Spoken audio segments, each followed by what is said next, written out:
Hello students, I hope आप सब अपने घर में अच्छे होंगे और दिल लगाकर पढ़ाई कर रहे होंगे। ये जो आज मैं वीडियो बना रही हूँ ये है chapter second history class 10th का नेशनलिज्म इन इंडिया। तो सबसे पहले इंट्रोडक्शन में आपको मैं बता देती हूँ कि अगर हम वर्ल्ड में देखें तो सबसे पहले फ्रांस आज़ाद हुआ था। वहाँ पर सबसे पहले रेवोल्यूशन आया था नेशनलिज्म का। उसको देख के बाकी सारी कंट्रीज़ यूरोप की और उसके बाद पूरे वर्ल्ड में कहीं ना कहीं एक लहर जाग उठी कि अब सबको आज़ाद होना है।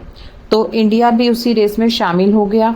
तो हमने भी सोचा कि अब हमको भी आज़ादी चाहिए, लेकिन आज़ादी लेने के लिए सबसे पहले जो इम्पोर्टेंट था वो था कॉमन बिलोंगिंग, कॉमन एक थ्रेड में बंधना, ताकि सबकी जो आवाज़ हो वो एक ही तरीके से निकले।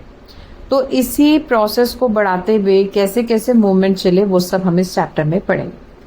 इस चैप्टर का जो सबसे पहला टॉपिक है वो है फर्स्ट वर्ल्ड वॉर, खिलाफत एंड नॉन कॉपरेशन। तो आइए उसके बारे में थोड़ा सा जानते हैं। जो फर्स्ट वर्ल्ड वॉर है 1918 तक वो चली थी। इसमें जो ये पीरियड था इंडियंस को बहुत सारी चीज़ें देखनी पड़ी थी, क्योंकि ये बहुत ही क्रुशियल टाइम था। ये वो टाइम था जब हम आज़ाद नहीं थे, हमारे पास कोई ज़्यादा सोर्सेज नहीं थे अर्निंग के, लोग जो थे वो अनएजुकेटेड थे, ऊपर से डिपेंडेंट थे। जो ब्रिटिश कॉलोनी थी वो हम पर राज कर रही थी। तो अल्टीमेटली जो पीपल्स है, कॉमन पीपल्स है, वो तो बहुत ही ज़्यादा दुखी थे। इफेक्ट्स क्या हुए फर्स्ट वर्ल्ड वॉर के, तो उसमें सबसे पहला जो इफेक्ट है वो ये हुआ था कि डिफेंस एक्सपेंडिचर बहुत ज़्यादा बढ़ गए थे। ऑब्वियसली 4-5 साल अगर कोई वॉर चल रही है तो एक्सपेंसेस बहुत ज़्यादा बढ़ ही जाएंगे, और वो एक्सपेंसेस पूरा करने के लिए जो टैक्सेस थे वो कॉमन पीपल पे ही लगाए जाते थे। तो ये एक बहुत बड़ी दिक्कत थी, क्योंकि उनके पास अपने लिए ही काम, खाने के लिए ही पैसे नहीं थे, ऊपर से टैक्स और देना पड़ रहा था। तो ये बहुत ही ज़्यादा उनके लिए क्रिटिकल सिचुएशन पैदा कर रही थी। कस्टम ड्यूटीज़ बढ़ गई थी, इनकम टैक्स बढ़ गए थे। ये सब चीज़ें जो थी ये रेगुलरली जो थी लोगों को डिस्टर्ब कर रही थी। प्राइसेस ऑफ गुड्स जो थे वो बहुत ज़्यादा इंक्रीज हो गए थे, क्योंकि प्रोडक्शन कम हो रही थी। लोग एग्रीकल्चरल एक्टिविटीज़ जो मेन एक सोर्स था इनकम का वो भी बहुत कम कर पा रहे थे ड्यू टू वॉर। तो इस रीज़न से प्राइसेस ऑफ गुड्स थे वो बहुत ज़्यादा हाई हो गए थे। और इस पर भी जो सबसे बड़ी समस्या थी वो ये थी कि ज़बरदस्ती रिक्रूटमेंट की जा रही थी फॉर सोल्जर्स, मतलब जिसको हम बोलते हैं फोर्स रिक्रूटमेंट।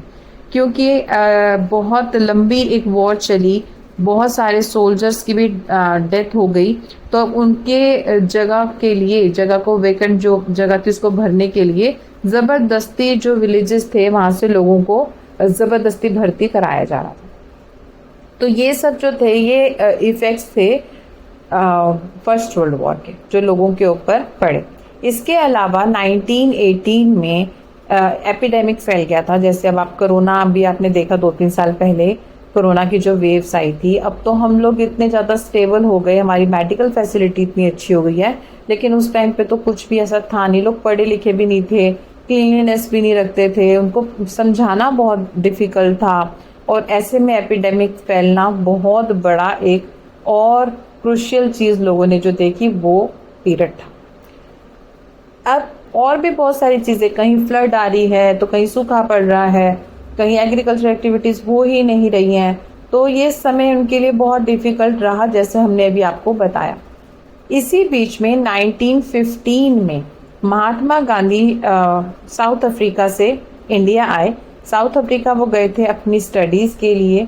वहाँ उन्होंने देखा कि रेशियल डिस्क्रिमिनेशन बहुत ज़्यादा है, और वो उनके माइंड में कहीं ना कहीं सेट हो गया था कि लोगों के बीच में रेशियल डिस्क्रिमिनेशन नहीं होना चाहिए। वहीं जब वो इंडिया वापस आए तो उन्होंने देखा कि यहाँ तो जो इंडिया है वो ब्रिटिश कॉलोनी बन चुकी है, ब्रिटिशर्स हम पे राज कर रहे हैं, रेशियल डिस्क्रिमिनेशन तो पीक पे था, अनटचेबिलिटी भी उन्होंने बहुत जगह पे देखी। तो ये सब उनको बहुत ज़्यादा डिस्टर्ब कर रही थी। उन्होंने फैसला किया कि अब हमको भी आज़ादी चाहिए, इन सब चीज़ों से आज़ादी। तो उन्होंने फैसला किया कि अब मैं जो ये अवेयरनेस है लोगों तक पहुंचाता हूं, क्योंकि एक बहुत हैरान कर देने वाली बात है कि लोग इतने अत्याचार सह रहे थे पर वो अवेयर ही नहीं थे कि हम कभी आज़ाद भी हो सकते हैं। उनको अवेयर करना भी बहुत ज़्यादा ज़रूरी था। तो महात्मा गांधी इसी रीज़न से देश के कई हिस्सों में गए, लाइक चंपारण गए, वो वहाँ के लोगों से उन्होंने पूछा कि आपकी क्या दिक्कतें हैं, तो उन्होंने बताया कि उनको प्लांटेशन में ज़बरदस्ती उनसे प्लांटेशन कराई जा रही है, इंडिगो खेती करवाई जा रही है उनसे, क्योंकि इंडिगो जो खेती होती है वो जिस भी एरिया में की जाती है वो वाली लैंड 5-6 साल आगे आप यूज़ ही नहीं कर सकते, वो इतनी ज़्यादा बैरन लैंड हो जाती है। ब्रिटिशर्स कभी भी अपने देश में उसकी खेती नहीं करवाते थे, वो अपनी ज़मीन को ख़राब नहीं करना चाहते थे, तो वो ज़बरदस्ती यहाँ के लोगों से खेती करवाते थे इंडिगो की। तो वो जो चंपारण के लोग थे वो बहुत ज़्यादा परेशान थे इस चीज़ को लेके। उसके बाद वो अवध भी गए, गुजरात में और भी कई जगह पर गए। पीजेंट्स मूवमेंट खेड़ा में हुआ था गुजरात में, वहाँ पर भी गए। अहमदाबाद गए क्योंकि वहाँ कॉटन मिल वर्कर्स की अपनी प्रॉब्लम थी, तो उन सब के ग्रेवियंसेस सुनने गए। अगर वो ग्रेवियंसेस सुनेंगे तभी वो लोग जो हैं उनकी बात सुनेंगे भी सही, उनको समझाएंगे भी सही कि देखो आप इतना ज़्यादा ओप्रेस्ड हो रहे हो, तो अब आपको इन चीज़ों से बाहर निकलना है और आपको हमारे साथ मूवमेंट में साथ देना है।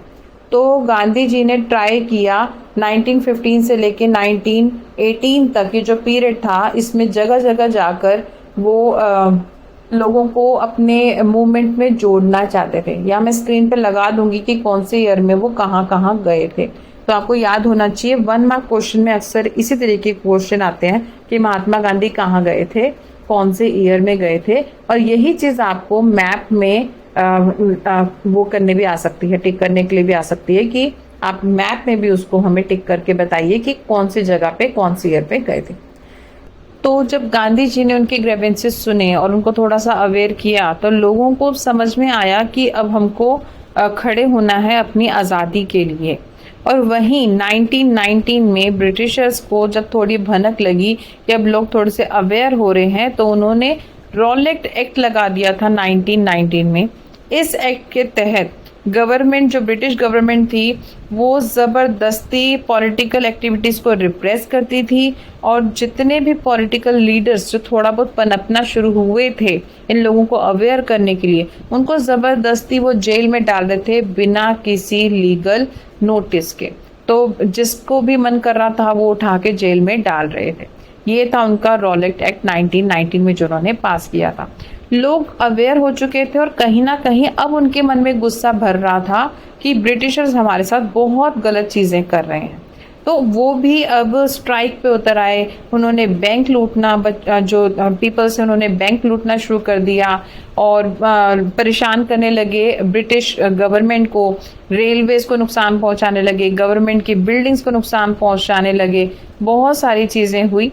और लोगों को ये करता देख, जैसे लोग स्ट्राइक्स पे जा रहे थे, उनको काम उनकी बात नहीं मान रहे थे और उनकी सारी चीज़ों को डिस्टर्ब कर रहे थे, तो इस चीज़ से परेशान होकर जो ब्रिटिश गवर्नमेंट थी उन्होंने भी बहुत बड़े फैसले लिए।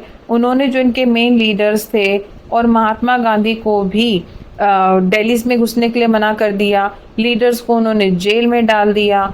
बहुत सारी चीज़ें जो स्टेप थे वो ब्रिटिश गवर्नमेंट ने भी स्टेप्स लिए। यही वो पीरियड था जब लोग जागरूक हो गए कि अब हमको और नहीं सहना है, और अब लोग अवेयर होके महात्मा गांधी के साथ मूवमेंट्स करने के लिए रेडी हो गए। आई होप आपको ये सब कुछ समझ में आ गया होगा। बने रहिए मेरे नेक्स्ट वीडियो में ताकि मैं आपको ये चैप्टर और भी अच्छे से एक्सप्लेन कर पाऊँ। शेयर कीजिए अपने दोस्तों के साथ। Thank you.